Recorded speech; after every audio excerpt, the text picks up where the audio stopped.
Welcome to Part 19 on the Lackawanna Cut-Off. Roadways under and over the Cut-Off. Hi, I'm Chuck Walsh, and I'm president of the North Jersey Rail Commuter Association. And we're here at the station in Lake Hopatcong, Landing, New Jersey. And we're going to do a trip, not exactly over the Cut-Off, but zigzagging under and over it from here all the way to Slateford Junction. Now, via the right-of-way, that's a distance of about 28.5 miles, 28.45 to be exact, miles. Our trip, though, because of the fact that we're going to need to go along roadways that, for the most part, go north and south, it means that our trip's going to be a bit longer than that. Now, what we're going to do is, and I'm going to narrate as we go along, because you're going to get not only a sense of the different crossings, so it's not just about bridges and underpasses, and in a couple of cases, grade crossings, but it's also to get an idea of what the area looks like, and also because the vast majority of people see the cutoff from the perspective that we're going to see it, not where you're up on the right-of-way. That's what we're trying to do, ultimately, where you'll be able to ride a train on the cutoff and you'll be able to see it from that perspective. But at this point, of course, you can't, unless you drive on it, but it's still not the same. So, what we're doing is we're going to take a trip. So I'm going to pull out of here. Instead of going right, or from your perspective, left, off onto the cutoff, I'm going to be going in this direction, and we're actually going to start our trek, which will bring us up to where the cutoff is. The cutoff starts about a quarter mile west of here. Lake Hopatcong Station is just east of the beginning of the cutoff. And so with that, I guess we'll just put it in gear and off we go.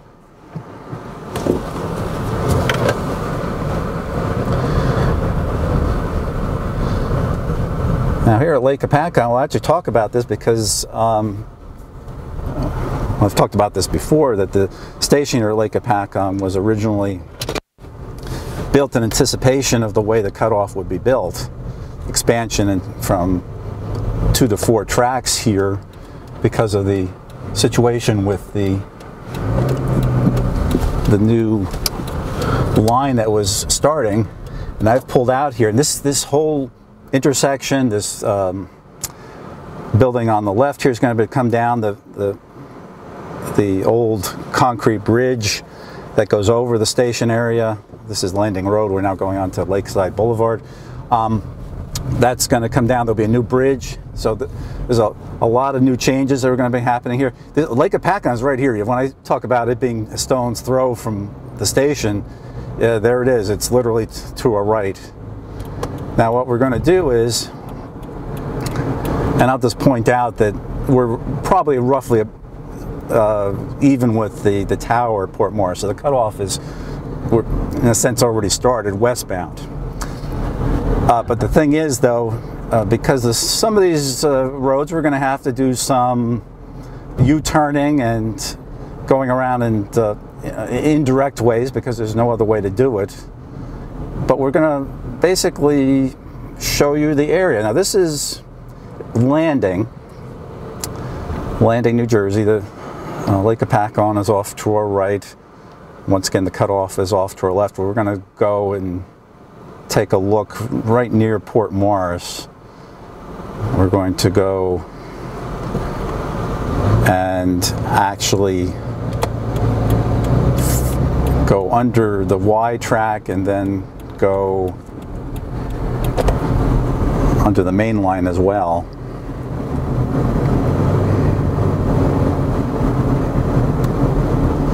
And we'll sneak into Port Morris briefly. I'm not going to do a tour of Port Morris per se. Port Morris is actually a town. It's a small town. It's part of Roxbury Township.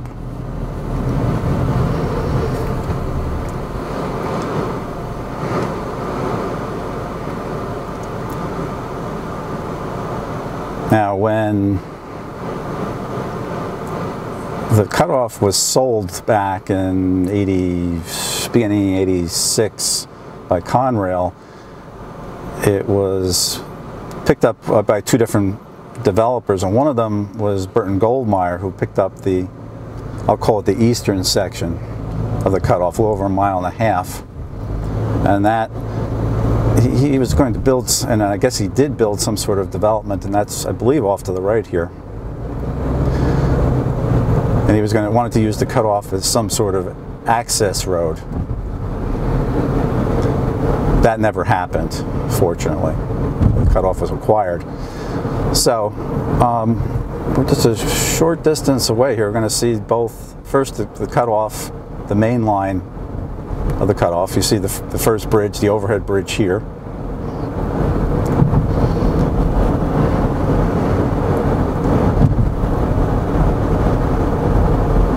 And you can see there's even a sign for Port Morris. And here comes the Y track bridge, single track here. The Y was only a single track. And then we're going to do a U-E here.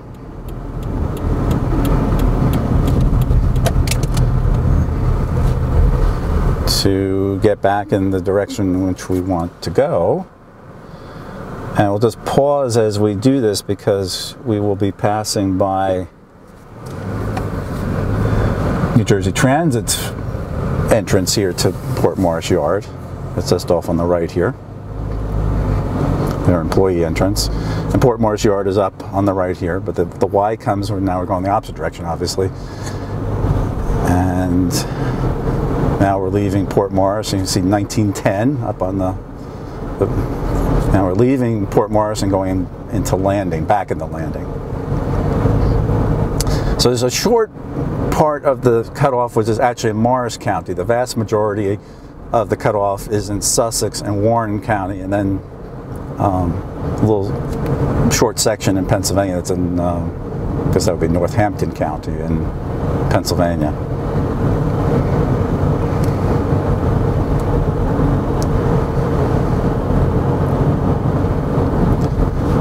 So it's kind of a residential area, I guess you could say. I think that's safe to say, characterize it in those terms. Okay, so we're going to make a left here onto Lakeside Boulevard. And the obvious reason why it's called Lakeside Boulevard, because we're lakeside to Lake Hopatcong. And Lake Hopatcong feeds the Musconetcong River, which passes under the cutoff. We'll also see it as we pass on our way off to Route 602, which will be our next crossing on the cutoff.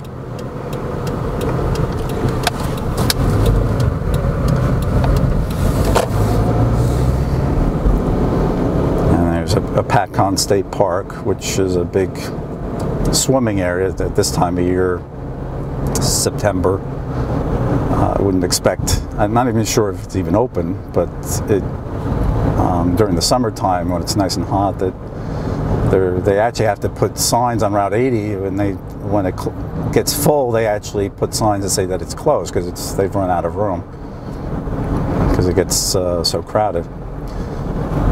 Okay, here we go. Hopatcong State Park. Musconetcong Rivers is this bridge here at just before the traffic light. Officially called Brooklyn Stanhope Road, but it's County Road 602. This, I guess, would be considered Brooklyn, New Jersey. And then the other opposite end of the road is in Stanhope, so therefore Brooklyn Stanhope Road. The cutoff is in front of us. Now when we get to the crossing, I'm going to point out the fact that the road has been reconfigured. It was reconfigured back in 1990. It's been a long time. And what happened is that the old underpass has been replaced by what will be a grade crossing, or a crossing at grade. And I don't even know if we can see it with all the undergrowth, but the roadway, the old 602 that has been abandoned, is still there, but in the weeds. And the underpass is still there, but it hasn't been used for the better part of 30 years now. But it had a very, very low clearance. I'm going to say around between 8 and 9 feet. So it was short. That was one problem with it. The other one was that it was on a hairpin turn, and it was also a one-lane underpass. So therefore, it had basically 3 strikes against it.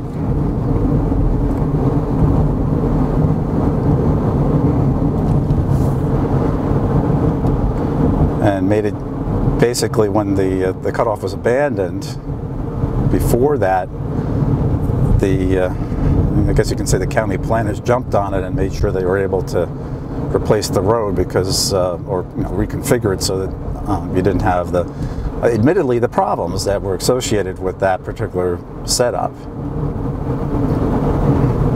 You figure that when the cutoff was built, the single passenger car was just starting. There was still horse-drawn buggies and such. Cutoff is immediately to our left. You can't really see it, but it's down below us. But it's very close, and we'll actually be crossing it very shortly. The old road 602 went down below into there. You can't even really see it. And here comes the cutoff where it crosses. Will be a grade crossing here. And they'll have quad gates. In other words, there'll be gates on all 4 sides of the road to prevent people from possibly trying to go around the gates when they come down and a train's coming. That'll also allow it to be a quiet zone, so they don't have to blow the horn as a warning that the train is coming, so that the flashing lights and the gates will be considered to be sufficient. Okay, now we're going on to County Road 605, which is called, well, they call it Sparta Road, but it's actually Sparta Stanhope Road. We're in Stanhope now, so we're on the opposite end. But if we were to continue to the end, we'd end up in Sparta.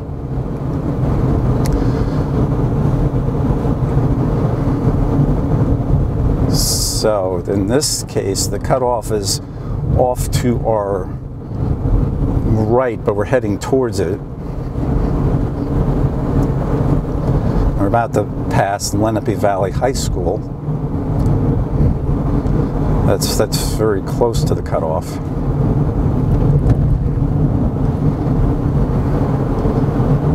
I'll be coming up here on the left-hand side, right here, home of the Patriots. Now the 605 setup was quite a bit different at one time. It was a single-lane bridge off to the left. This has also been reconfigured, but not a grade crossing because the cutoff is down in the cut below us. So it's actually, the road here has been built on this massive fill on top of a bridge, and the bridge goes over the cutoff. And we've been under this in part 16 where you would see this. And you can see the bridge, sides of the bridge here, but all this is on dirt or whatever they use underneath it, and then the old bridge is off far to the left. Well, not far enough, just right there, basically. Okay, so that's 605. And that was redone back in the, oh boy, I'm going to say the 2000s. I'll just put it that way. I can't remember the exact date, but it's a little bit more recent, I believe, than the grade crossing. So the cutoff is to our left and down in the cut. And we're actually going to be, for the time being, well above it. You can't see it in the day. You could, before the reforestation of the whole area occurred. Here's the Sussex County Library, the branch here, and this is considered Byram, I believe.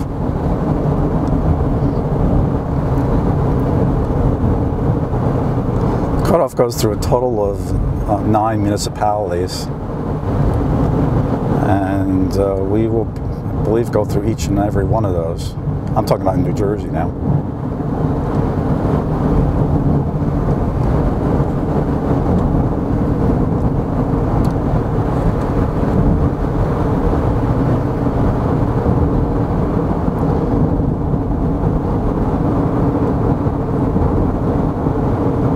Get an idea, this is fairly rural here.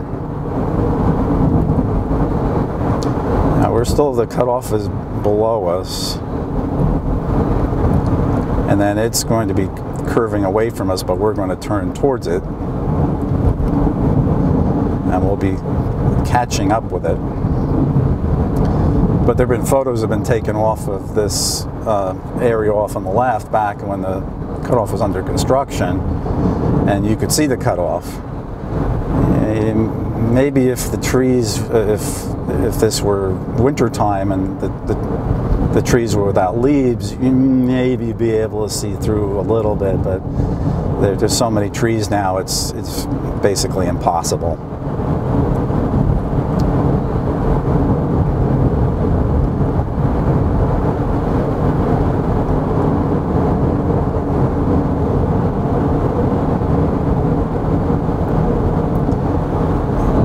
Now, when the cutoff was built, it wasn't built with the intent of connecting the dots. In other words, connecting this city with that city or that town with that town. In fact, if anything, it was built with the intent of avoiding towns. And really, the only town it actually came close to, and actually there was a station, was Greendale, which of course we'll go through. But what happened was, and this wasn't an intent, but if you were to try to chase a train, chase in the sense that you would want to take a photo of the train at, let's say Port Morris, and maybe try to get one at, I don't know, Greendale or Blairstown, it's basically impossible to try to get there in time to set up and have catch the train, because not only will the trains be going fast, but the roadways don't enable you to basically parallel and catch up. So what we're doing here is basically having to go westward by actually going north-south, you know, in some cases, or right now we're literally going due north, but we're going to be going west to make a turn up here at this stop sign.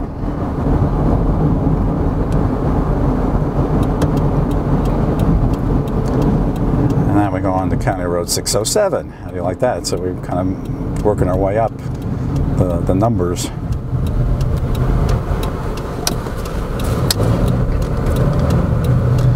In a moment, we're going to go over Lubbers Run, Lubbers. There might have been an apostrophe in there sometime, you know, but Lubbers Run, and that would be right about somewhere underneath here. It is. I think we did. I think we might have just passed under it.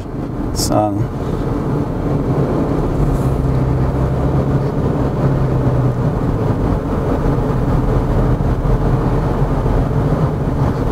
the question is, well, what's the significance of Lubbers Run? Well, you'll see the significance of Lubbers Run in a couple of minutes. But I've pointed this out, and I'll keep referencing at least until we get to Andover, to Port 16, because a lot of the things that we're going to see from here are going to be the same things, but from a different perspective. And Lubbers Run is one of the things I mentioned in that particular part, because that creates both Dallas Pond and Lake Lackawanna, which are interconnected. Lubbers Run, if you haven't already figured it out, is a stream. It's, you know, just there are a couple of runs in this area. One's Pumpkin Run, which I'll probably talk about in a little bit, but Lubbers Run is the one which creates these two contiguous ponds, I guess you would say, or one's a pond, one's a lake. I mean, Lake Lackawanna is a pretty large lake. I don't know if we're going to be able to see Dallas Pond with all the trees. We will be able to see Lake Lackawanna, I can guarantee you that. Okay, now we're going to be going underneath the cutoff. This is Lackawanna Drive that we're on. So Dallas Pond is just off to the left. I can kind of see it. It would be difficult to see it through the trees, though. So I'm not going to fault my videographer for not turning to capture that. But we will be coming up here on Lake Lackawanna. And there's actually a dam right at underneath the cutoff, and that separates the two. It actually creates Dallas Pond, and then the spillover creates Lake Lackawanna, which is off to our left, which you can see through, perhaps see through the trees. And that's a fairly large lake, and there's actually another dam that creates that. In other words, holds the water back.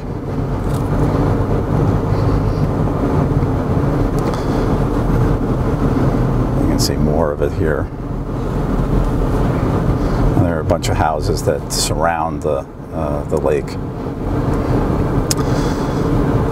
So this intersection we're coming up to, we're going to be making a right. You can see we're kind of weaving around the perimeter of the lake. And this is Roseville Road. And Roseville Road, if you think of Roseville Tunnel, yes, are they related? Yeah, absolutely. They most certainly are.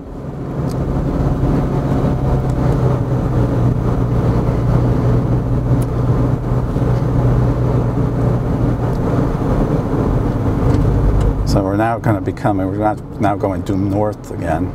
Now we're going to be coming up on the cutoff. Come up on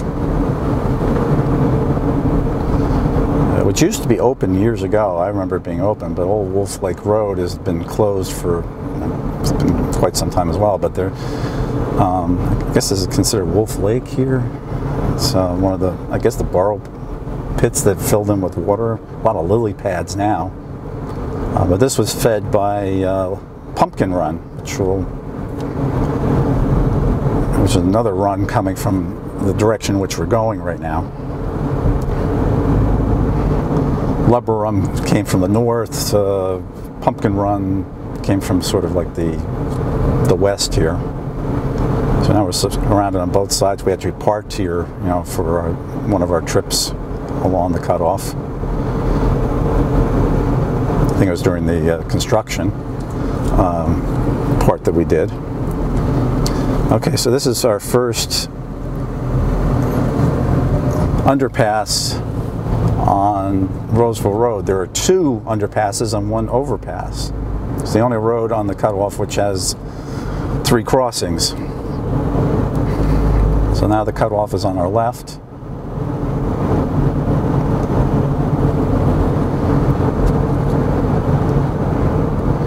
And we'll be coming up in a little bit on Right Pond, which is really was the source of Pumpkin Run. Pumpkin Run doesn't really exist per se anymore, because now they're ponds that are on the opposite side. Right Pond is on the north side. There are ponds on the south side of the cutoff, and they're also they interconnect, and they all, I guess, eventually feed into Lake Lackawanna as well. Did see a bridge there, so there's that there. Okay, this is an underpass coming up. This underpass is going to undergo some sort of restoration and rehabilitation at some point. Not exactly sure when that's going to take place, but it apparently is on the construction schedule. Right Pond is off to our right. I'm going to just slow down here and get a quick view of it. A lot of lily pads this time of year. Yeah, there we go. And there's a cottage that sits on it, very pretty. Okay, we go under the underpass, more ponds with lily pads. Roseville Road, this is Roseville Road. Roseville Tunnel is just off to our right. You cannot see it from here.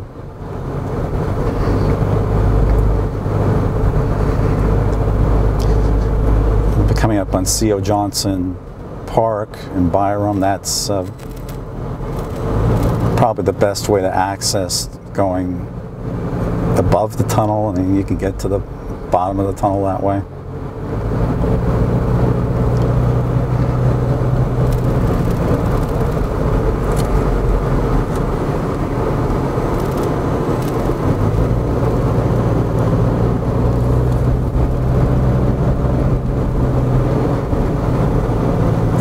Turn here that would bring us to Cranberry Lake if we were to go that way.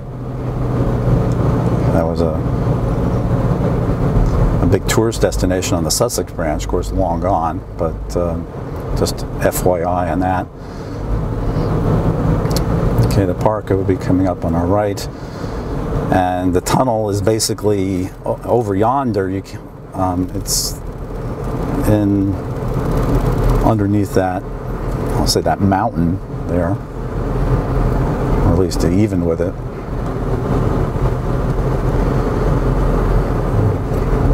Past the park, we recorded here, and we stopped for Roseville Tunnel. At that point, back this couple of years ago now almost, this bridge was out, and now just a little over a year now it's been open, so we're coming up on that, and the new bridge. The cutoff is to our right, down in the cut, and they're probably just even or a little bit beyond the western portal of the of Roseville Tunnel right now. Here we go. Go over the bridge, over the cutoff. And at this point, when they clear this out, a lot of trees here, but when they clear this out, you'll be able to see Roseville Tunnel very easily, I'm sure. And to our left is where the cutoff is, and we'll be coming up on Andover Station. But first, we're coming up on Hudson Farm, which was it's an issue that's been resolved, but for several years there was a need to have to get an agreement between Hudson Farm and New Jersey Transit to replace a culvert, a pipe. We were over here in Part 16 as well. That's coming up on the right, and that agreement was struck officially on June 25th, and from what we're being told by New Jersey Transit, that they're moving ahead with their planning for the tunnel and the replacement of the culvert as well. I can't give you any schedules at this point, but they are moving ahead. And here the red barn. Not sure if the barn will stay or go, but the pipe comes very close, if not underneath the barn. So here's where this is, Hudson Farm. And the pipe is buried beneath this, and the Department of Environmental Protection deemed it insufficient in case of 100-year floods, and this is the stream beside us now, Andover Junction Brook. That culvert has to be replaced. Okay, on the left is Andover Station stop. The planning for this is we're told is ongoing, and we're fortunate enough we'll be seeing. I don't expect to see anything tangible on up to here. This is basically the end of what would be the Andover service, phase 1, the restoration of the cutoff. But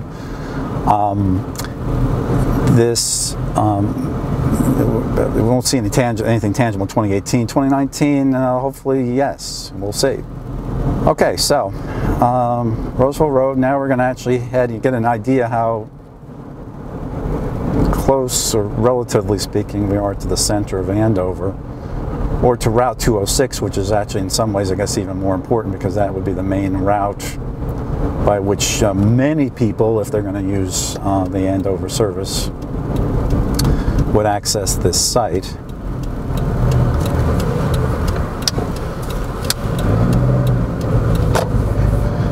It's just a tad over a mile to Route 206. And what we're going to do is, when we get to the center of town, and now we're just officially entering Andover Borough, what we're going to do is make a left and go under Route 206. under the cutoff rather. This is a video about the cutoff, isn't it? I will be going under the cutoff, and then we'll have to do a U-turn because so that we're not wandering too far around the countryside. As much as it would be nice to show you even more, I've tried to plan this such that we would not wander too far from the cutoff and extend the video to extreme lengths. I understand that probably some of you will be fast forwarding for this. I'm trying to give you details on little snippets as we go along, so hopefully maybe that will discourage you from doing that. Andover, here's the center. I'm glad to see we had the traffic light cooperating with us. It's a small town. Finally beginning a rail station. It did have a rail station on the Sussex branch, which is going to be, well, it's a Sussex branch trail now, but it's going to be off to our almost immediate right coming up here. It'll get very close. I can show you a photo of it being very close to the roadways.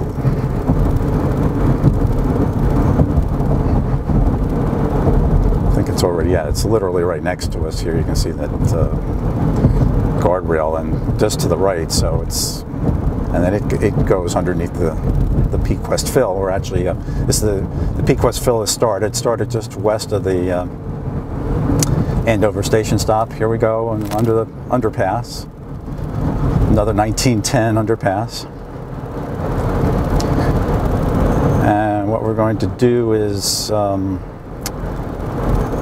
make a left here into Forest Lakes and just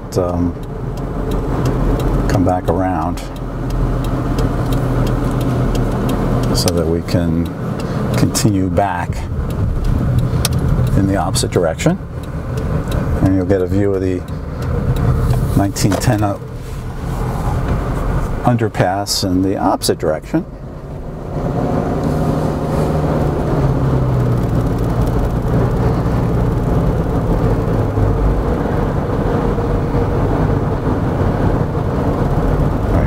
We're not going to go too far up here. We're going to make a left-hand turn. And we'll actually cross what was the Sussex branch. And I go on to West 606, only for brief distance here.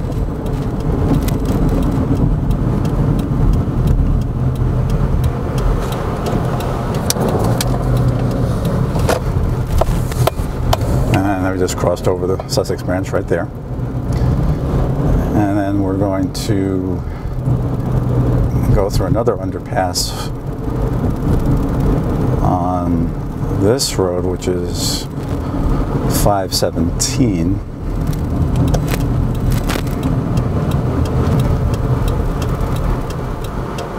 Rather complicated intersection. Let me see, a five-way intersection. You can see the sign for Greendale. We'll get to Greendale, but not yet. We're not too far, actually. Okay, the Peak West Fill covered with trees at this point, but there's an underpass, and you can see that the height of the underpass is varied. Route 206 is 14 feet. This one's just a little bit under 11 feet.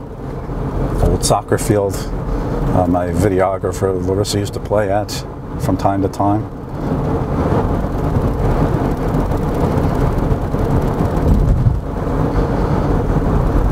See a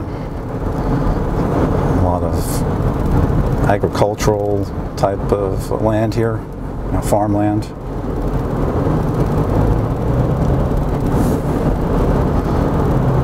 I won't say semi-rural. I don't. There's still some civilization intermittently. Andover is it's not a large town, but it's not a tiny thing, and it is on a main highway, so there are advantages in terms of it being a station stop.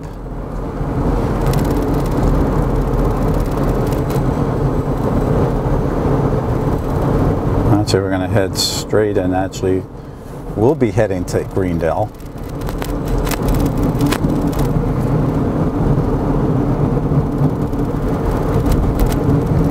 Eventually, we're getting there, but not. We still have at least a couple more things to look at before we get to Greendale.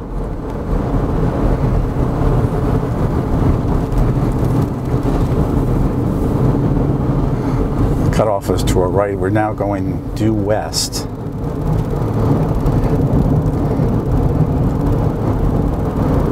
Now we're doing southwest. So, as I was talking about before, the roadways here go in, I'll say a haphazard way, because they were here long before the cutoff, and probably in most cases. And if you look at old railroad maps of New Jersey from, let's say, 1890, or certainly anything after 1890, basically everything's fixed and the towns are fixed. There are no new towns being created after that, but the cutoff comes in 20 years later after that. So it's being interposed on a map that's already in many ways pretty much established. So its influence on I didn't really, I'd say, change a lot in terms of like creating new towns, or maybe to some extent might have helped augment the size of a place like Blairstown, maybe. Okay, this, I believe that's, we're just passing capital NVE Pharmaceuticals, which I want to say was originally the site of the cement plant on the Lehigh and Hudson River that was used, the Lehigh and Hudson River Railway, that was used to build the cutoff. It was a cement plant. And this is should be Peak West Road. We're going back under the cutoff, going north. And we're going to make I correct myself. This is the Airport Road. This is Peak West. We're coming up on Sutton here, but it becomes Peak West. Now we're going to go past. I'll call it a historic site because I think it's fair to call it that. The site of. I'm going to just pause here. Here is what was an old schoolhouse at Huntsville that was built after the one, I guess it was made out of wood, the original schoolhouse that was buried underneath the Peak West Fill, which is to our immediate left. And we were here before, but it gives you an idea of its relationship to the area. But it was only used for a relatively short period of time. And then, because it's small, as you can see, the Lackawanna didn't spend a whole lot of money to build a large schoolhouse, obviously. I want to say it was used maybe until 1920, 1930, off the top of my head. Okay, an old graveyard. We're coming up. Okay, now it officially will become Peak West Road, and we'll be crossing over the Peak West River, for which the Peak West Fill is named. And here's the Peak West River.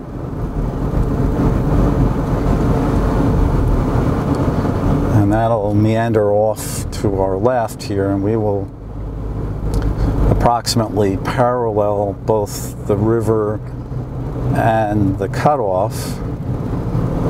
The river will dive underneath the cutoff before we dive underneath the cutoff. But there are no other crossings except for the last one coming up here that go underneath the Peak West Fill. So when we go into the Peak West Fill, we're really at the far end of the Peak West Fill, and then basically from there, it's about a mile or so if you were traveling on the cutoff, maybe 2 miles, maybe tops, to Greendale. So we'll have to zigzag around in order to get there.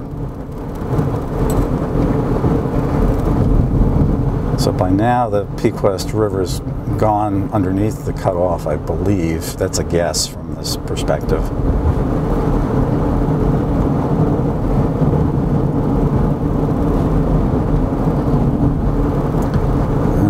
were going to go underneath it.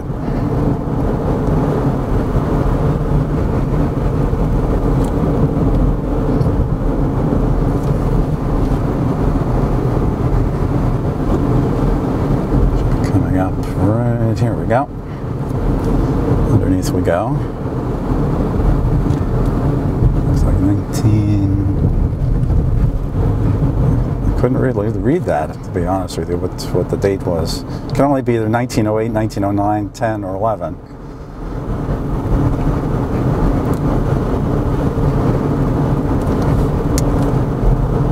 Okay, so now the cutoff is to our right. And we're heading towards Greendale. And I mentioned, well, that cutoff might have helped build up Blairstown a little bit. It may have helped build up Greendale a little bit, but Greendale was not very big to begin with, and even when the cutoff was had a station open, which was really only up until maybe 1940, and there was maybe 1 or 2 trains at that point that were stopping, so not really much in the way of rail service. Greendale had not really become all that much bigger, so its influence on Greendale was never great. Johnsonburg, same thing. The cutoff provided some freight out of the towns and passenger service, but it never created any kind of a housing boom. Certainly not anything like what Route 80 did when it was built.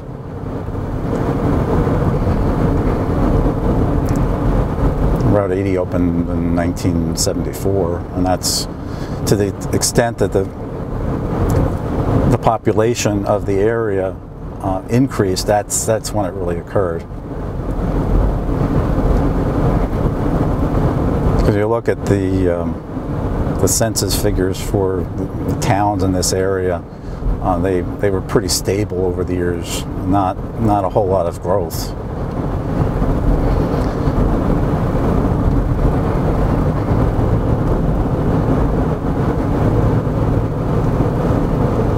Which would make sense because it was mostly a rural, agriculturally based type of economy, so you wouldn't expect that there would be large influxes of people. But once the farming started to go away, which did occur, in some cases the farms are sold off, subdivided, or whatever. But at some point there was definitely an increase in the population, but because of where this area is located, it's a little bit more difficult to get here, even by car, to jobs, let's say in Morris County, Essex County, or New York City for that matter, if you don't work locally, for which some people do, of course. But okay, in the numbers game, we're coming up on 611, or AKA Wolf's Corner Road. We're going to take a look at Greendale Station. And I should explain that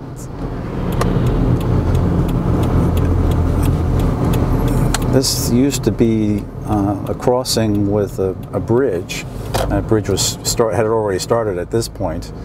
But as you can see, it's flat here, and it's a grade crossing. Where that chain link fence is off to the right, and you can see the station.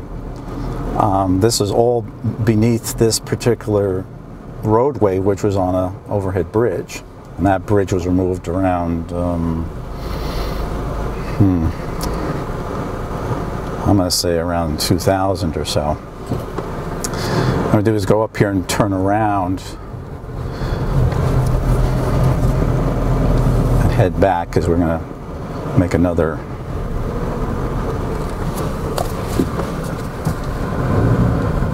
swing at this.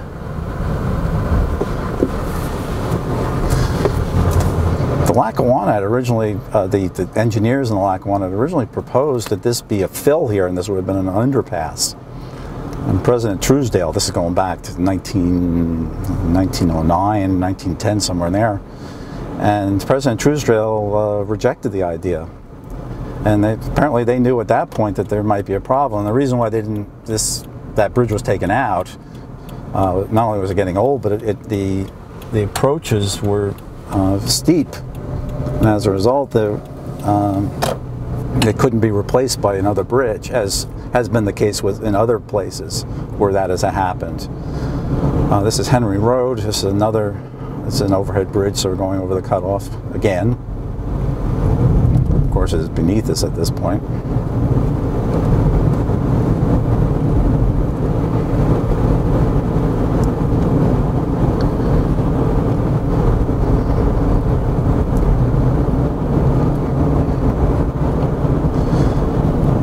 But the engineers they wanted to increase the level of cutoff, and then it would have to have been dropping off west of us here. And either because of cost, not really sure, would have meant that maybe the Greendale station area would have to have been up on a fill.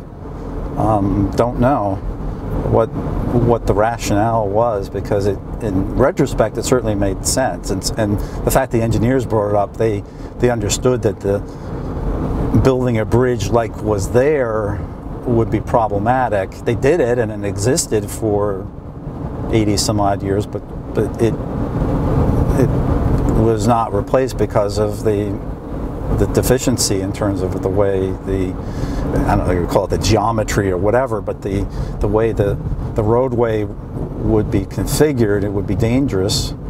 Or let's put it this way, you couldn't get funding to build it because it wouldn't meet the highway standards that now exist, which I guess did not exist in the time when the cutoff was being built, and the roadways that were crossing the cutoff were being built. And they may have existed, but the roadways are being reconfigured in many places where we're going through these underpasses and overpasses. In many cases, the original alignment of the road was changed in some ways. In some cases not, but in many cases they were. So that for whatever reason, in some cases, like they actually moved to streams. So instead to kill two birds with one stone, they actually combined the two, and they reconfigured the road and reconfigured in some cases even the stream. That would be much more difficult to do nowadays, but in those days it was just perhaps just a case of the engineers figuring out what made the most sense from their perspective and did it. It wasn't really subject to environmental review as it would be today. Okay, going on to 519, which is also known as Dark Moon Road. Dark Moon referring to a tavern that was located on this road at one time. As the book on the Lackawanna Railroad in northwestern New Jersey points out, it has a rather lurid past. I think that was the word that was used for the Dark Moon Tavern. So that name still exists, but the roadway still retains that name. Now we're going to actually pass into Warren County. We've been in Sussex County since way back in Stanhope. That's in Sussex County. But now we've entered Frelinghuysen Township, which is the town in which, or the township in which Johnsonburg is located. And we'll pass by that station site in a little bit. Get a pretty good idea if this is a pretty rural area, at least in what we're going through right now. Probably the ducks in that pond outnumber the people in the immediate area.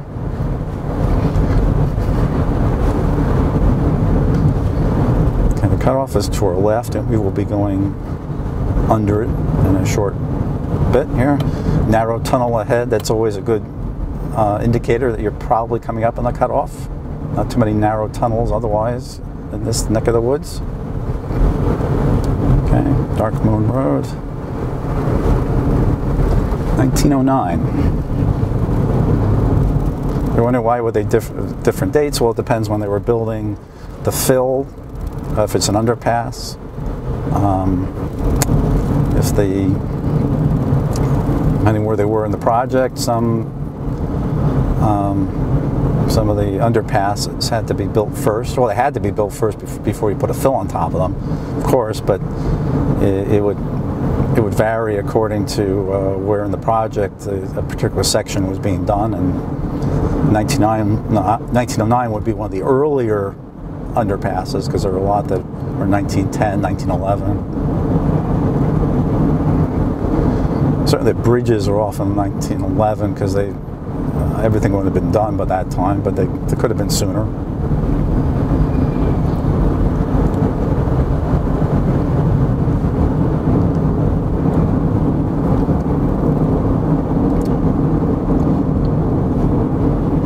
We're heading towards Johnsonburg. We're not going to go into Johnsonburg. And then, like, for example, I'm not going to go past Cruz's General Store, which we did the interview with Mr. Cruz about Johnsonburg in that episode. But that's going to be straight ahead when we get to the stop sign coming up. We're going to make a right-hand turn.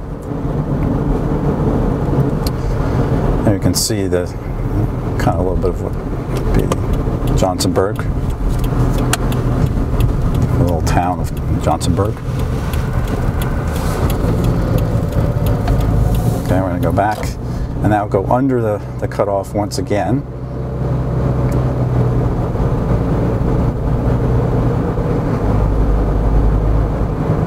I think this is called Ramsey Road here, but we're only on it for a very short period of time. Going past Lackawanna Drive, you know, the new developments even picking up the name. Okay, we're going underneath the cutoff. No date sign on that one, interestingly enough. Kears Corner Road. It looks like Kerrs, K-E-R-R''S, Corner Road, but it's pronounced Kears. If you look at old records, you may even see it spelled with 2 E's, Kears, but I'll talk about that in a moment. But first of all, we're going to be passing Johnsonburg Station. You can't see it, but when it was there, you could see it right straight in front of us, but there's no station there anyway. The station building is gone, but with all the trees you can't see it anyway. There's no stop that's planned here, so and the same thing with Greendale, so there's no plan for future rail service. Greendale, however, would get a signal maintenance facility, but Johnsonburg, nothing planned for here. Getting back to Kears Corner though, and we'll go past that farm, the Rydell farm, what I call the Rydell farm because it was the old former mayor of Johnsonburg, Charlie Rydell, who was mayor for 40 years, told me this story, but he referred to Kears Corner. And see, old documents for the cutoff, they spell it both ways, and maybe because they spelled it phonetically, you might have seen it K-E-E-R-S, Kears, but it's actually spelled with 2 R's, no, not 2 E's, but pronounced Kears. Anyway, long story. But at some point, maybe people will forget and they'll all be calling it Kerrs, you know. But that's not the original pronunciation.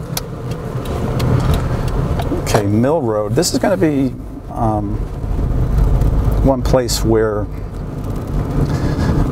the stream and the road occupy the same right-of-way. The stream goes underneath here. It's just off to the right, but it goes underneath the right-of-way. Very low, I'll say, underpass. Not much fill, almost no fill on it. So it's very, say, different in that respect. Let's see if we can do a U here. Come back and take a look from the other perspective. We have a couple others where we have to do this same thing in this area so that we're not wandering around the whole countryside. There's work that was actually done on the adjacent right-of-way here. I guess there was problems with, I'm not sure if it was runoff or what, but there was some work unrelated in the sense of the cutoff project, but it was working on the right-of-way and the bridge to some extent. You can see the bridge still doesn't look like it has a whole lot of work that's been done on it anytime recently, but it was just having to do with the fill for some reason. Okay, back onto Kears Corner Road.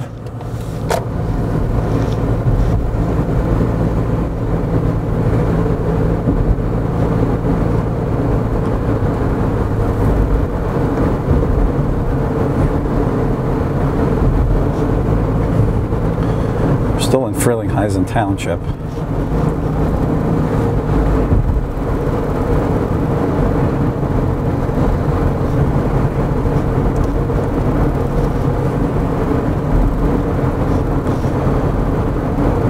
I'm going to point out, I'll mention it now because so we don't forget that we're going to at some point go past the Rydell Farm. There actually was a grade crossing, not official. I guess you would consider it a private crossing, but I remember going to see Charlie Rydell, and he pointed it out because the Rydells had farmland on both sides of the cutoff. And they had, I guess, a gentleman's agreement with the Lackawanna and Erie Lackawanna, I guess. I'm not really clear on that. I didn't really query him on that, but that they would have access across the right-of-way. They could cross it. I guess obviously being very careful, because instead of having a few hundred yards travel between, let's say, their barn and the adjacent property across the cutoff, they'd have to go literally several miles to get from one side to the other. So they were given that opportunity to actually carefully cross the right-of-way. But that was never advertised in the sense that there was ever a grade crossing. And I don't think it had like the cross bucks or any kind of official designation that it was actually a grade crossing, but that's what he told me, so I'm only repeating what he said, and I'm assuming what he said was true. Okay, Landing Road. You see a bridge here,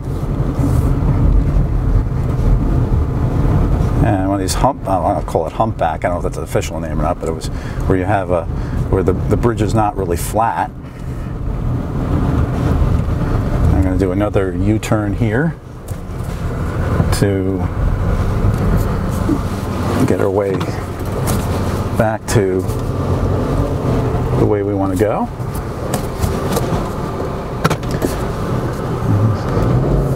So they're doing some work here on the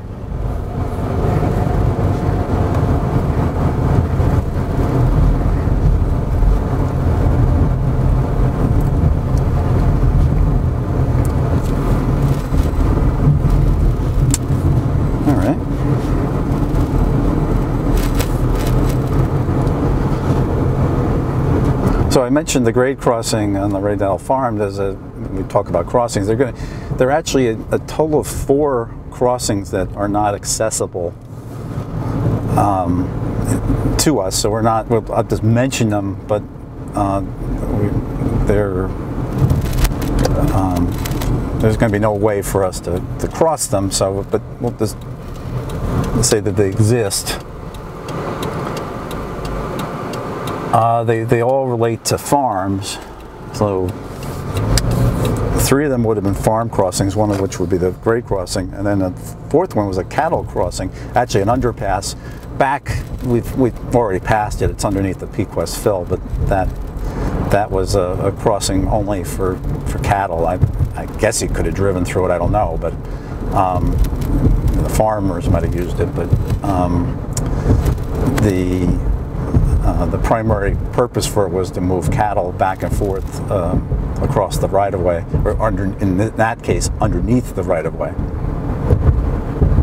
I think this is the Rydell Farm is off to our left. And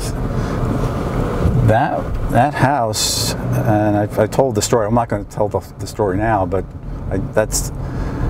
the house that almost could have gone up in flames with the Rydell family in it, and the train stopped. They happened to see the fire, and they saved the family. It was actually the tool shed, apparently, that was next to the, I always thought it was the barn, but it was actually a tool shed that was next to the house that had gone on fire. And the freight train going westbound, the engineers saw the fire, stopped the train, ran into got off the train, ran into the house, and awakened the family, and the farm was saved, the farmhouse, and the family too.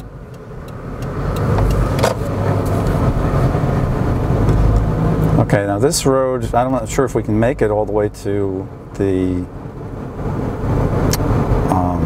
bridge, because apparently the bridge is under reconstruction of some sort. Don't know if it's being replaced or what, but so we have signs for local traffic only, and it looks like we may not even be able to get as far as the bridge. It says bridge closed. Okay, we've been here a few times, so if we don't make it all the way to the bridge, it's not the end of the world, but we'll see how close we can get. Just give you a sense here. Yeah, that's about as far as we're going to get. So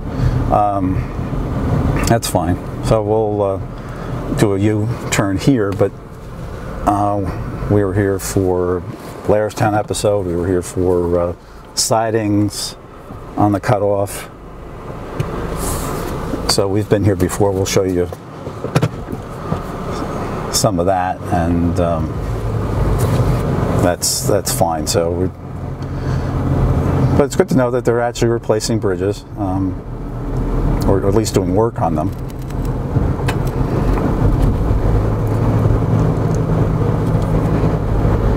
Okay, so back again. We go to.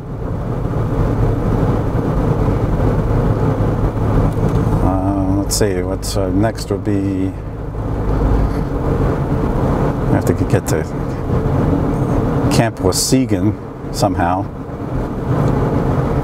Kamp Road.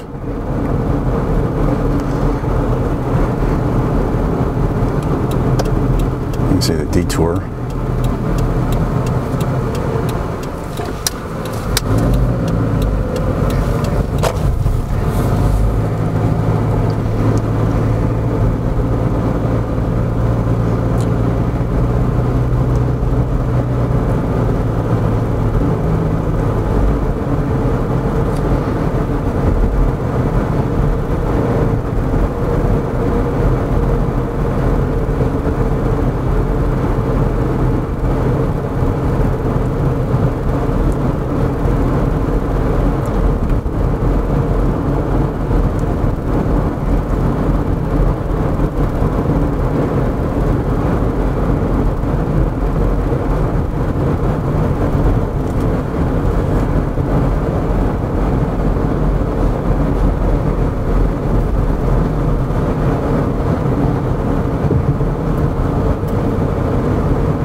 Actually going to end up on Route 94, which is a state road. So we'll follow the detour.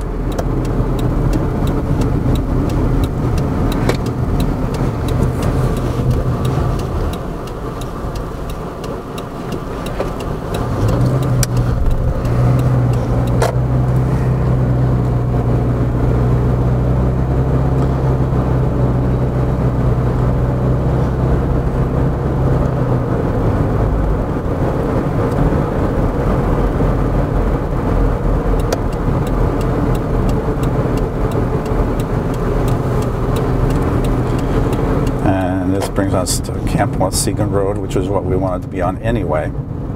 I originally was hoping to do it from the south side and wrap around and come out in this direction, but we'll need to do it from the north side, which is okay. So I'll just do a U-turn after we go underneath the underpass on Kamp Road.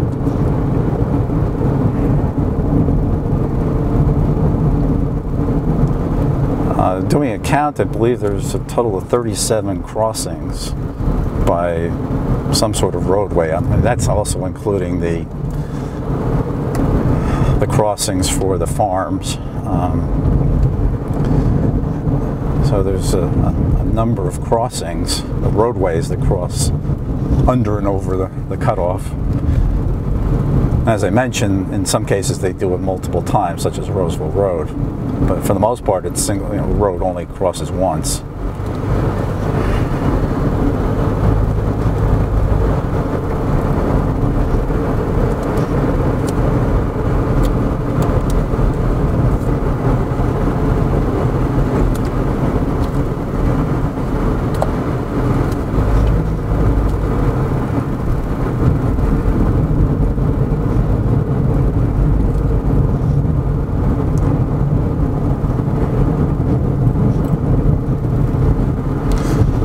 There we go. This is 1909. Okay.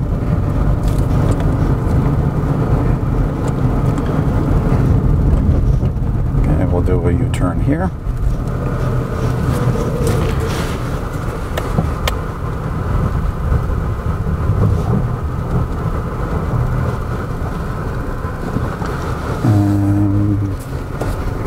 Back under the cutoff we go.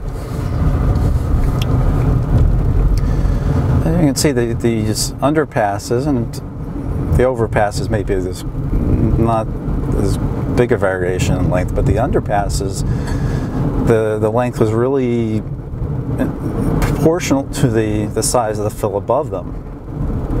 So like for 206 or the 517 crossings underneath the Peak West fill, fill's pretty large, and as a result the underpasses are fairly lengthy. There'll be some others as we go along that are also pretty lengthy as well, and for the same reason. Or in one case it's actually because the road is going on a diagonal to the cutoff, so that lengthens or increases the length of the underpass.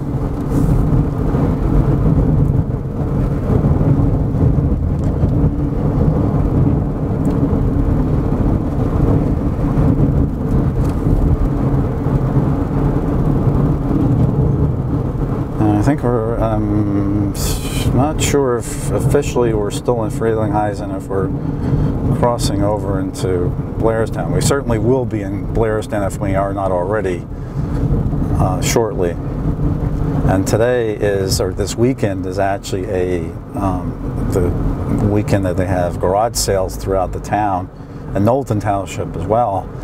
And so it could be a little busy in terms of the number of cars and people that we see, which may be a little bit not necessarily normal for what you would expect on maybe a different weekend. Okay, here we're crossing over into Blairstown. We have a sign for Blairstown. So we really were pretty much on the border there. What we will do now is we're going to go up past the Blairstown station.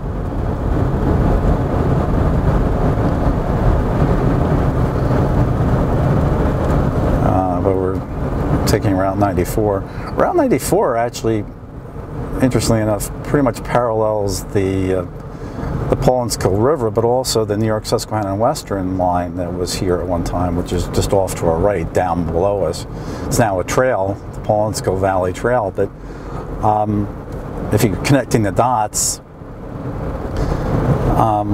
the cutoff came in here sort of at an oblique angle, but the 94 and the old Susquehanna kind of parallel each other very much so, between Newton and the Water Gap. Okay, we'll make a left up here. This is Kamp County Road 521.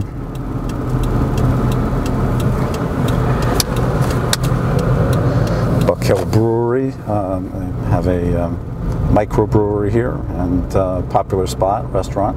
Used to be the Forge. Remember when I was first coming up here to the Cut-Off meetings, there was called the Forge. Different restaurant that has been renovated and different in a number of ways, but it occupies the same location. Route 521 is also called Hope Road, or I guess you could say Blairstown Hope Road, because it starts, well, it doesn't start here, it goes all the way up and well into the top of Sussex County, but at least from back before, in the day before it became a county road, it was the road between Hope and Blairstown.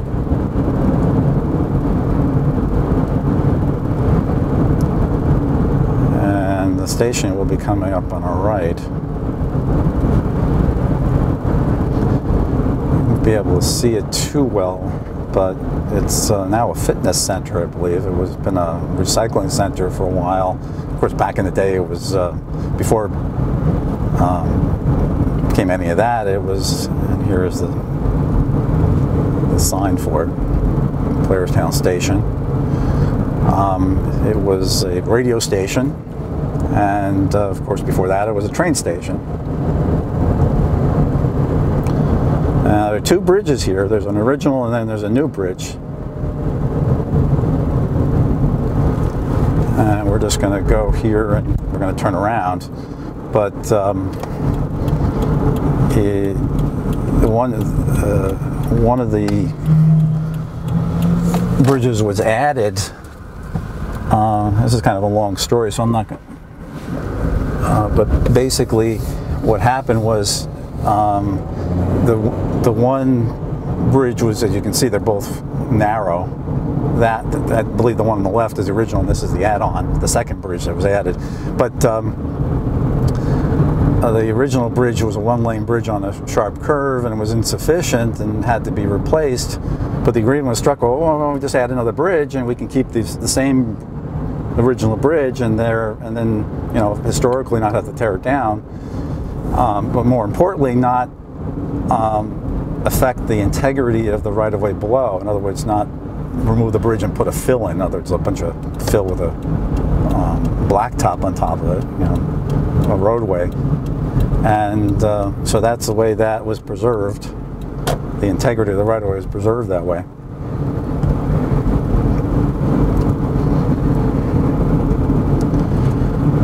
But it was kind of an interesting solution to the problem, that instead of having to tear down the old bridge, which they could have done and put a two-lane bridge in this case they put in two one-lane bridges, although the second bridge is a little bit wider than the original. Okay, Heller Hill Road. This is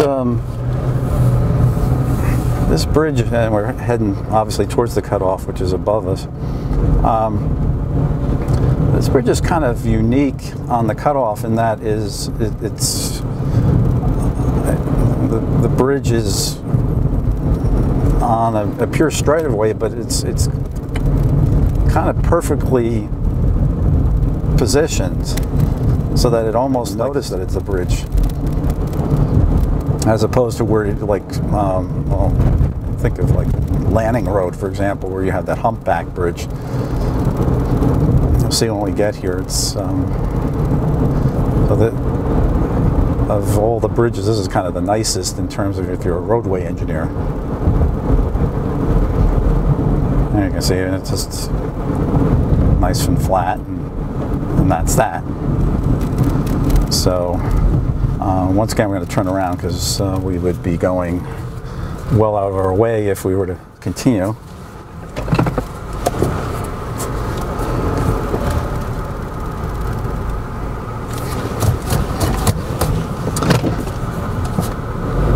So, back over the Cut-Off we go.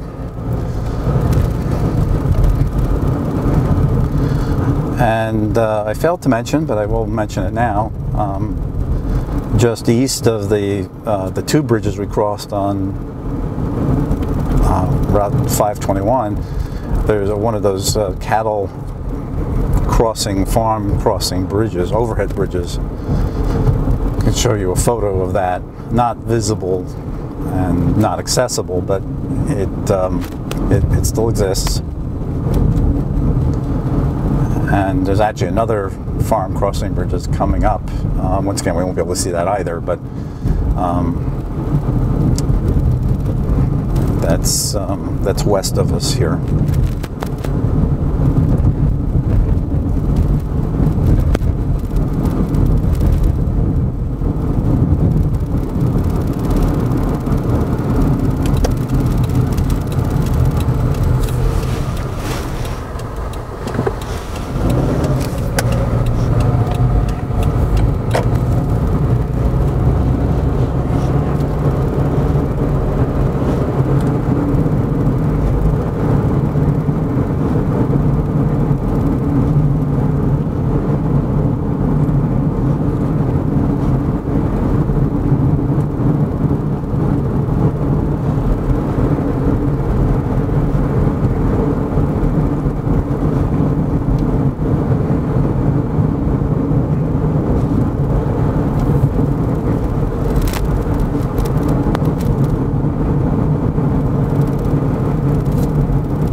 Cedar Lake Road, where we're going to have to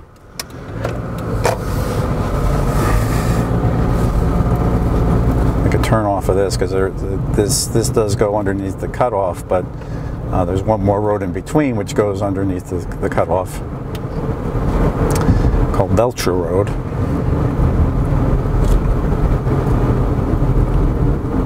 And you can see one of the garage sales, although the quote-unquote garage has been moved to the roadside.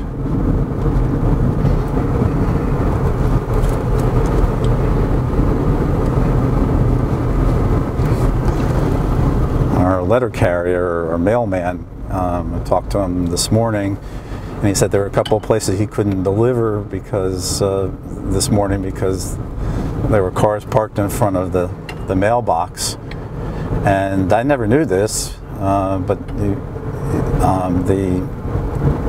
they are not allowed to exit their vehicle for any reason, and as a result, he couldn't deliver the mail.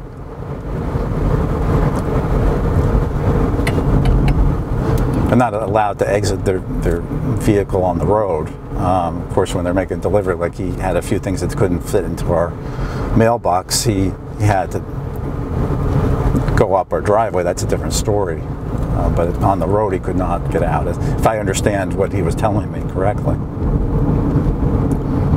Now, what's interesting about Cedar Lake Road, and we actually, it's named for Cedar Lake, but when we did the segment on the sidings on the cutoff, we actually went to that foundation where there was a water tower. Well, that water tower drew water out of Cedar Lake, and we're just starting to pass now Cedar Lake. The cutoff is not very far from us. It's off to our left, sort of like at a 45-degree angle. But that water tower had a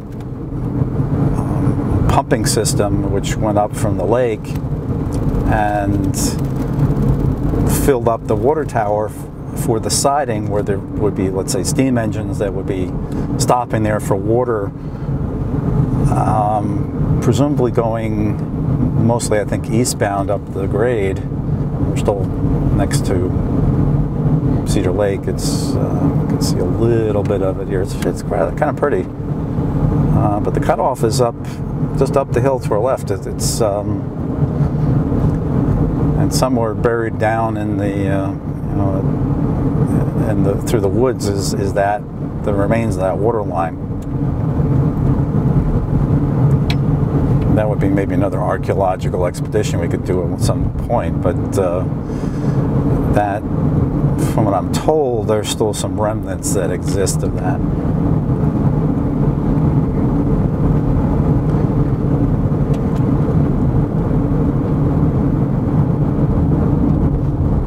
Okay, so we're going to be coming up on, the Blairstown Airport will be off to our right. Lake Susquehanna, which was named after the railroad, they'll be coming up on our right. And then there will be Belcher Road, which will be on our left. And we're going to make a turn onto Belcher. Lake Susquehanna here on our right. Belcher Road.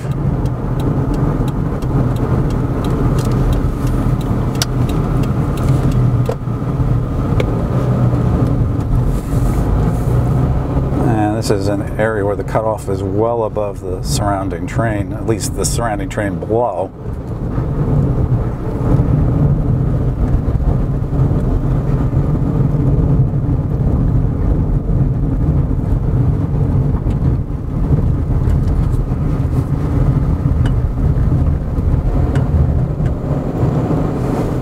And you see the underpass coming up here. And we're going to do another U-turn after this.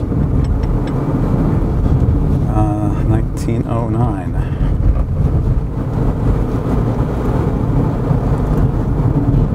And I believe, if memory serves, the Blairstown siding would have just ended, or was just at this point. I'm not sure. It was very close to ending at this point. East of us here. So west of us would have been 2 tracks instead of three tracks with the extra track for the siding.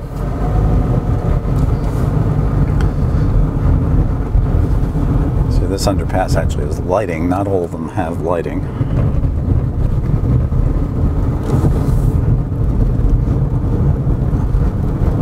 A few years ago, I remember going to a party and talking to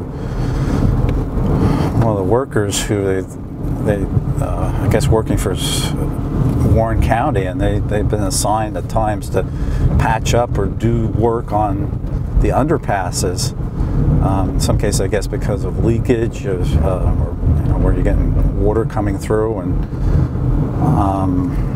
that is a bit of a concern because of the age of the underpasses. I mean the bridges as well. I mean they're concrete, but they do eventually age, and as a result, and the weather does take its toll.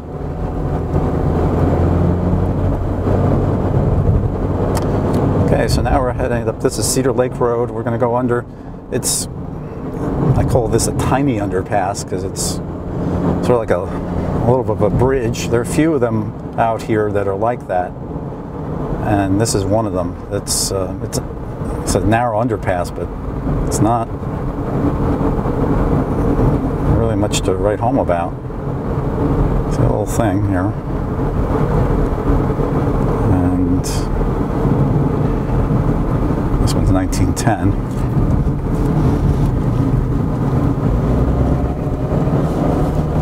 I'm going to ask how my videographer is doing, because I know she's holding up this camera for... Oh, she's giving me an okay, so, right, that's good. Because all I have to do is drive. She has to hold the camera and keep it going.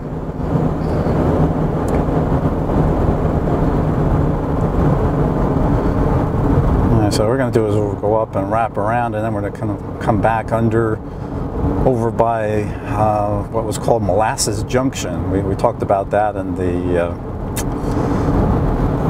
episode of the building of the cutoff, where we met with Marion and Jim. Jim, who was cutting his lawn, and Larissa and I happened to be we were taping across the way, and well, anyway, I'll reference you to that particular episode, but in order to get to that location, you have to, I mean, there are a couple ways of doing it.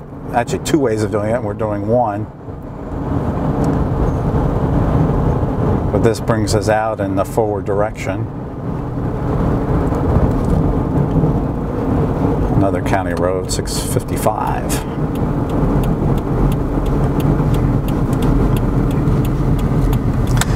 This is Mount Hermon Road. And Mount Hermon is behind us, but so we're going to go under a fairly long tunnel. Certainly one of the longest, I'd say. We call them underpasses, but you could say they're tunnels. Either way, I think it would be accurate to describe them. And in some cases, I'm not sure if this one says that. Some of them are referred to as underpasses on the signs. Sometimes tunnels. I think in this case, the sign will say tunnel.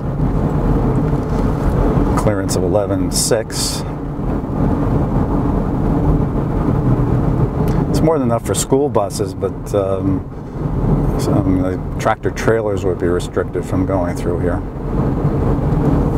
Yep, narrow tunnel, it says. There's a nice photo I can show you of the people that lived in this area. This is, over 100 years ago, standing right in front of this here. The stream goes underneath the roadway, and both the roadway and the stream continue underneath here.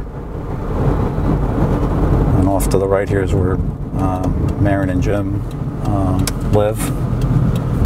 Going to Polkville Road here.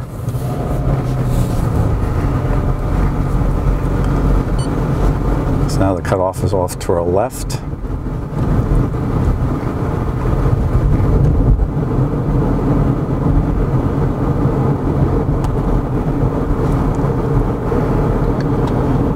And we're going to more or less parallel the cutoff on this road here.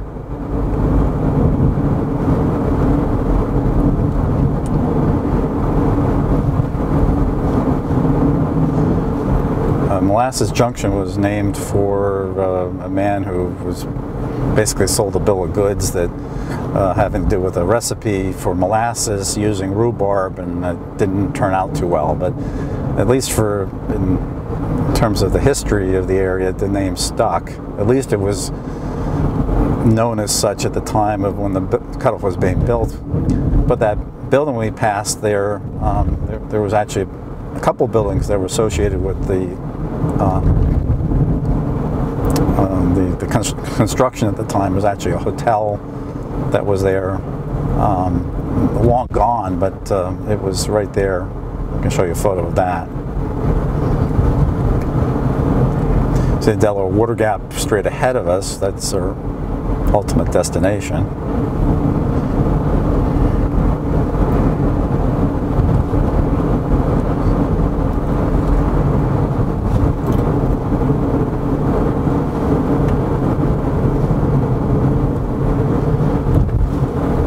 So we're now going to come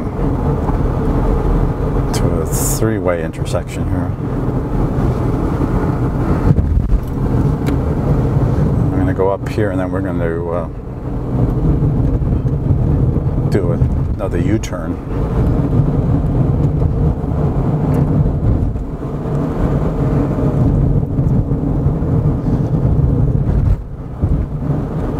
Coming up on another, I'll call it another mini underpass. It's interesting. This is more of a square type of underpass as opposed to ones which are more of a roundish type of construction. Apparently, there was a structure that was associated with had a foundation or some sort of wall here, and that was. Whatever building that was has been since taken down many years ago. I think it wasn't around when I was here, and I've been in the area for over about a quarter century. Maybe I'd rather think of it as 25 years rather than a quarter century. But I've heard people mention it had something to do with a farm that might have been here. I don't know. I have to admit I've forgotten exactly what I was told, but you can see off to the left here where that truck is now passing by it.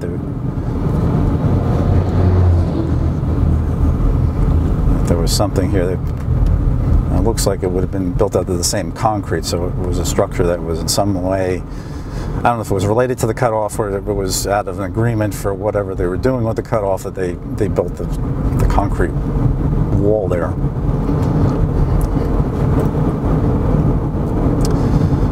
Okay, we're going to go down here and make a left on the Kill Road, which will bring us down to the Paulins Kill Viaduct. And the Paulins Kill Viaduct, they talk about the Susquehanna, which also had the trackage rates from the Lehigh and New England Railway, ran just ahead of us here. We're going to parallel it. They'll be on our immediate right here.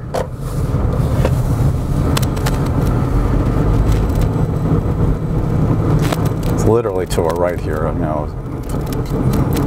10 feet, if that. To our right is the Paulins Kill Valley Trail now, but it was the New York Susquehanna and Western Railway, and with trackage rates in Lehigh and New England Railway. And that will cross under the Paulins Kill Viaduct, but we're going to wrap around and get to the viaduct shortly. Here we have an underpass for the cutoff. As you can see, they're doing some work on this bridge here. Farm.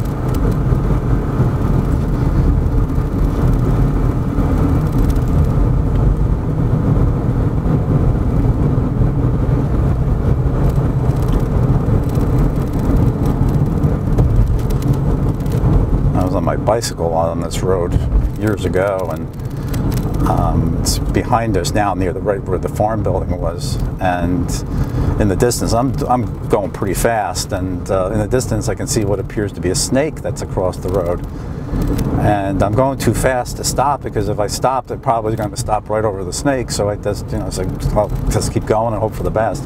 Well, I ran over it, but I had to, because the snake was so long, and I wasn't sure if there would be a car coming in the opposite direction. And fortunately, the snake was dead, but it was large enough that I said I did not want to have it like wrap around my the tires. I just didn't want to think about what could have happened, but it was not an issue. But that's the one thing I remember, that particular farm right there, because of that snake. Okay, here's Kill Road. And this is a longer fill because we're going diagonal to the fill. Remember, I mentioned that. And now we're going to go down into by the Paulins Kill River, but the right-of-way is going to stay up in the air, and it's going to go across on a bridge called the Paulins Kill Viaduct, which we've been to several times in the past. At this point now it becomes Station Road. It was a station here. It was called Haynesburg, but it was on the Susquehanna, which will pass under here. We've done some graffiti painting over, I'm sure, but the graffiti unfortunately is returned. You can see the viaduct here as we pass under it. It's 115 feet tall, 1,100 feet long. We're literally on the right-of-way where it would have crossed. The Susquehanna is right here. The station right underneath the viaduct. And it's not the Paulins Kill River, as I mentioned in our very, very, very first episode. It's the Paulins Kill. It's simply that, one word. And Kill Road would refer to the Paulins Kill, which it just came off of. And there's a few one-lane bridges that pass over the Paulins Kill, and this is one of them. Actually, it's two of them, because there are two branches. One branch of the river doesn't really run that much, except when you get some heavy runoff. But this second one here runs almost, well, runs all the time. And the town of Haynesburg is to our right. I wouldn't call it a town, a hamlet, or whatever you want to call it. It's off to our, and we're making our left. And we're actually going to make, which may be a surprise to some of you, we're actually going to make a right into Tunnel Field, because we're going to go through an underpass which was included in our segment about rails under and over the cutoff. It was a right-of-way that was never used for a railroad, but it was still relevant for a railroad, because you can see just off to the right here, we're going under one, but there's another one off to the right here. We're going to go underneath that one. It's going to just go in and turn around. But it's now officially a roadway, because it's a connector between different sections of Tunnel Field. It's a Knowlton Township facility which has soccer fields, baseball fields, basketball court.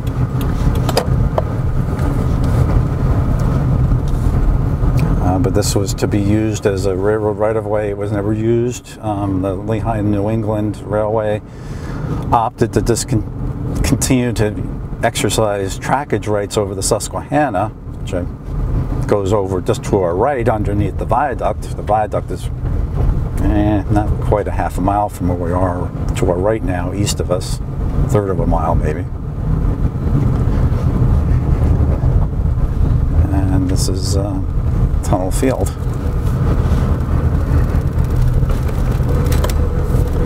So we'll do a quick U-turn here.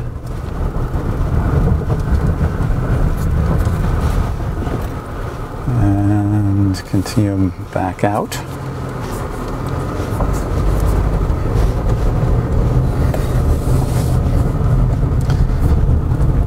So this is a right-of-way, or a underpass that was repurposed. There really would have been no other way to possibly use this, both sides of the right-of-way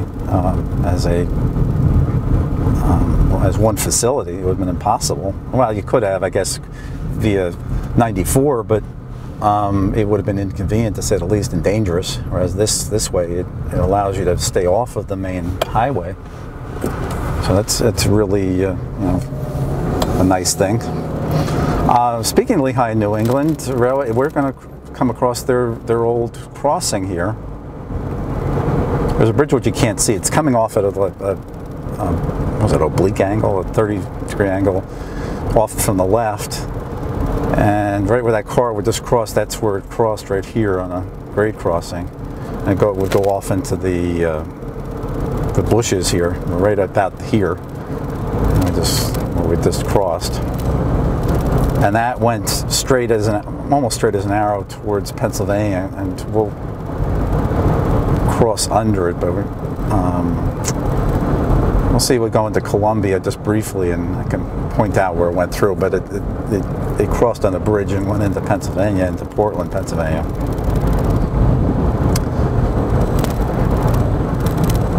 But the Susquehanna continued off to our left and went into Columbia by a different direction. And I pointed this out, so I'm not going to go into any great detail here, but I pointed out in the episode on rails under and over the cutoff about how these different rights of way went. And we don't want to miss Stark Road.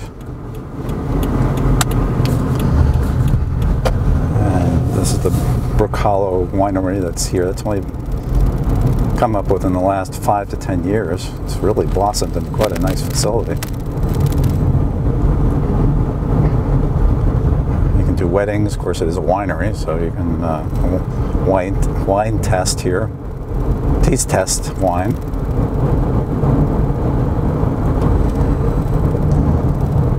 cutoff is in quite a deep cut at this point, so we're going to cross it on a bridge. Can't see, I can show you a photograph of what it looked like.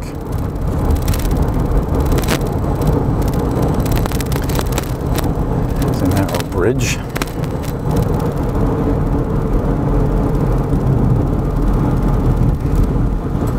It's down below us. Heading to, we're not at this point very far from the Delaware Water Gap. We're actually getting pretty close.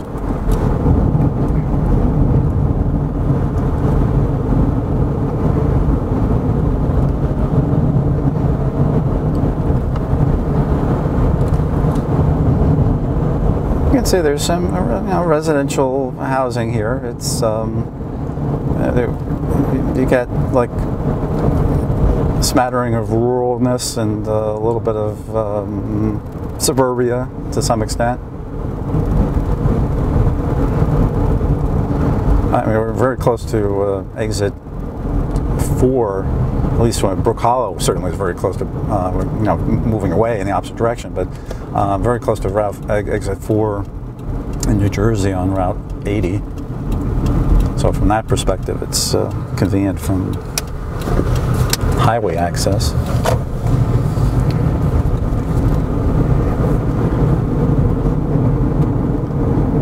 Haynesburg River Road now.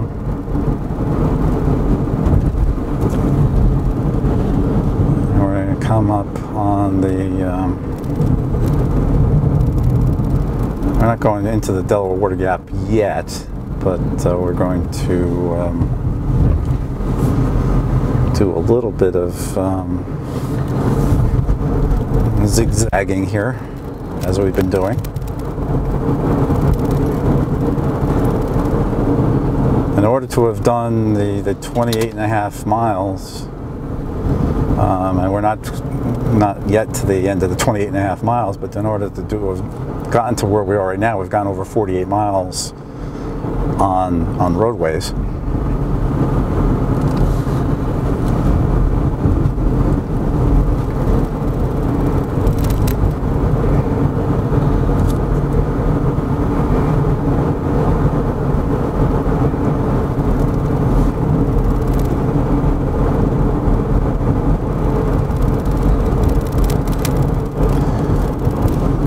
Up on Simpson Road, but Simpson Road is also the right-of-way of the New York Susquehanna Western,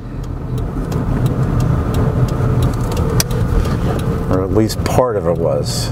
It's the exact alignment here is unclear, but certainly as we get to the cutoff, which is be right over here, it'll be pretty clear where the right-of-way was, because it goes right on through the underpass. Okay, and there's Simpson Road, and also was the right-of-way of the New York Susquehanna Western, which once again kind of meandered through the town of Columbia, which we'll hit in a couple minutes, and then ended up here and went out into the Water Gap, and then finally would have crossed over into to Pennsylvania.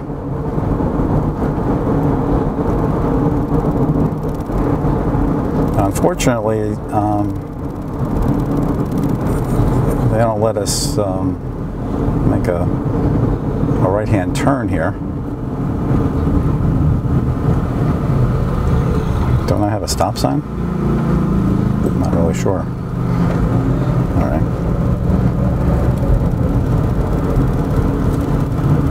Okay, so what I'll do here is, do not enter, okay.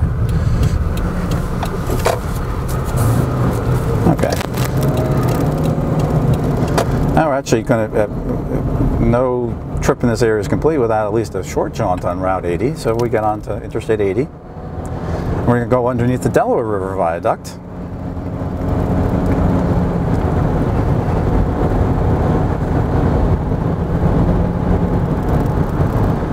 Which crosses over from the state of New Jersey into Pennsylvania. You see that this bridge, the overhead bridge, the viaduct restricts the the width of the highway in that section, but the highway is really restricted by going through the Delaware Water Gap, and that's become a big issue in terms of, like, I'm sure they'd like to widen the road through the Delaware Water Gap, but there isn't enough land to widen it on. So don't know what that's going to mean in the long term. Certainly, maybe rail service is going to help with that, but that, you know, rail service isn't going to happen immediately. But that's something that's being looked at in terms of you know, the future of the interstate. So this is one time where we had to repeat or overlap our same route, because otherwise it'd have to go all the way up on east on, or I should say west on Route 80, and then do a U-turn further up the way. But we're almost nearing the end here. Now what we're going to do is we're going to go through the town of Columbia. There definitely is a stop sign here. Okay, he's not going in, or she isn't going to turn.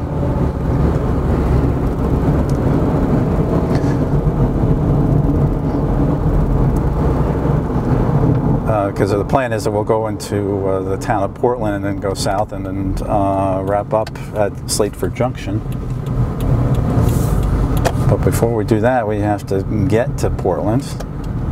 And the fastest way is to go through the town of Columbia.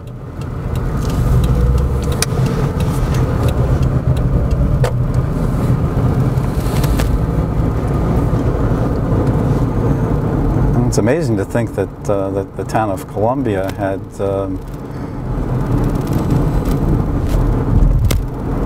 had a stop from the Susquehanna Railroad. It had the Lehigh, New England passed overhead. It didn't have any station here. And then the Cut-Off was just south of here. So it had 3 different rail lines that went through here. Arguably, you could say a 4th, because the Blairstown Railway actually went to Delaware, and that was up here, a little bit east of this point. Dalton's Columbia Inn, place to go, and we're going to go over by where the covered bridge was. It's not covered anymore. It unfortunately disappeared in the flood of 1955. Our part 17, it talked about the flood of 55, the remnants of Hurricane Connie, and then Diane was the knockout punch. You maybe get a shot across there. And you can see there. And we would have crossed over, or crossed under, where the Lehigh, New England went on a bridge through Columbia.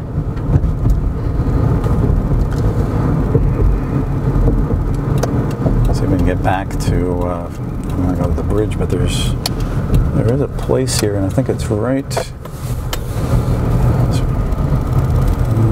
about here, I believe, somewhere in here, that the old I think right there was the where the Susquehanna went. With a grade crossing. I think of all these railroads that came through here, but don't exist anymore, and actually haven't existed for quite some time. So now we're going to go off into the Commonwealth of Pennsylvania.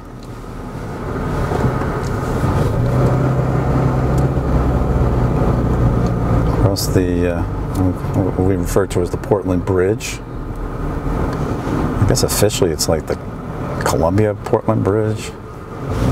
Give equal billing to the town of Columbia.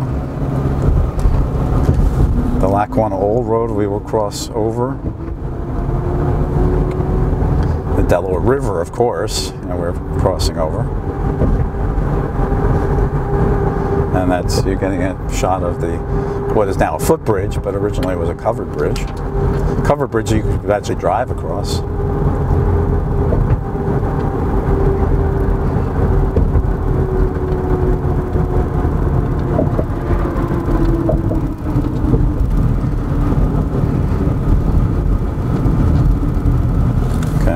decide to go this way, we have easy pass, so we go through. Okay. And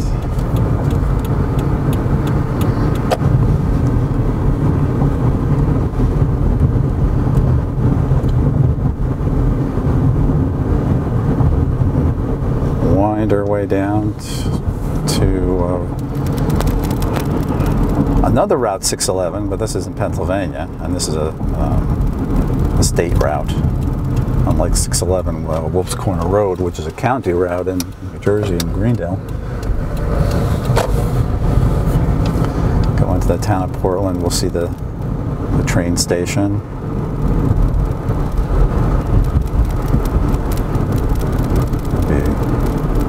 Straight ahead there, to our right, the green building. Tracks are still here. The tracks are, this is the old road, and we will continue on. You can see rafters are the guys who run the rafting services getting the rafts.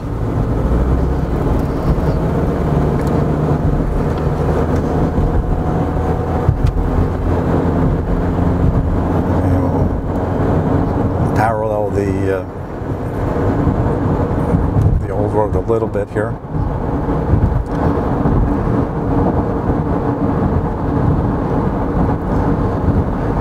We had to go south a little bit in order to go north towards the cutoff.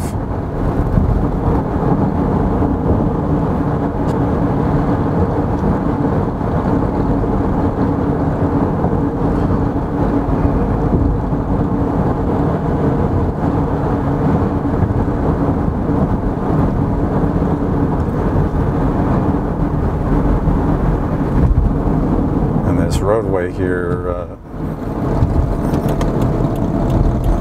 Slateford Road, is the original road. There was a trolley line that ran here too, off to the left-hand side.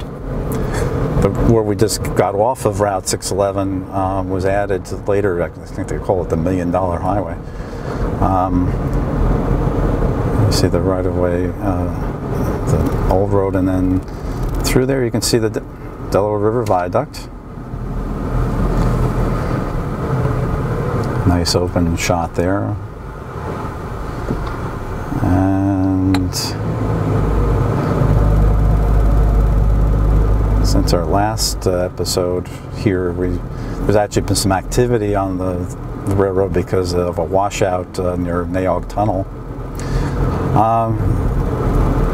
I guess technically we're going under the Delaware River Viaduct the second time here. This isn't the viaduct. I guess you could say it's like the approach to the viaduct, but it's, and there was a trolley line just off to our left here. That went out real early. The Lackawanna canceled the lease on the trolley line. Okay, so the old road is to our right and the cutoff is to our left. And we're going to come up to Slateford Junction, where the two of them meet. And the Delaware Water Gap is ahead of us. We're not going to go that far, but we're going to only go as far as Slateford Junction. But we will. The two rights of way converge. One has track, one does not yet at this point. And as I've mentioned before, there's a bridge here that's no longer here. It was replaced by a fill-in. And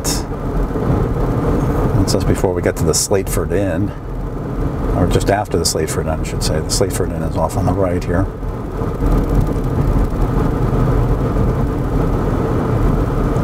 And then we come over, we'll go cross over Slateford Creek, first to Slateford Inn, Slateford Creek. And then there's, well, it's no longer a bridge, at least at this point. At some point they'll replace the bridge, but come up. And come to Slateford Junction. And we made it. And the Delaware Water Gap in the background there.